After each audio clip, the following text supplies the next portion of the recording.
আসসালামু আলাইকুম। এভাবে তরমুজের জেলি একবার বানিয়ে দেখুন, খেতে কিন্তু দারুণ হয়েছিল। এজন্য আমি প্রথমে এরকম সাইজের এক তরমুজ নিয়েছি। তরমুজটা ভালো করে ধুয়ে নিয়েছি। এবার এর মুখের অংশটা কেটে নিলাম। এবার এর ভিতর থেকে তরমুজগুলো সব বের করে নিয়েছি। এবার তরমুজগুলো ব্লেন্ডার জারে জুস বানিয়ে নিব।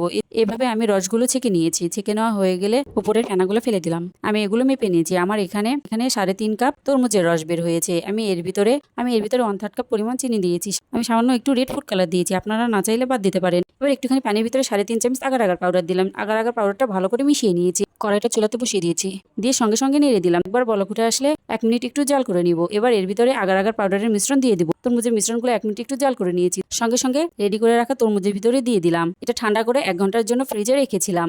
ফ্রিজ থেকে বের করে এই যে দেখুন সুন্দরভাবে জমে গেছে। এবারে কেটে নিচ্ছি। এবার একটি চাকুর সাহায্যে এভাবে কেটে নিলাম। দেখতে কতটা লোভনীয় লাগছে, খেতেও দারুণ হয়েছিল।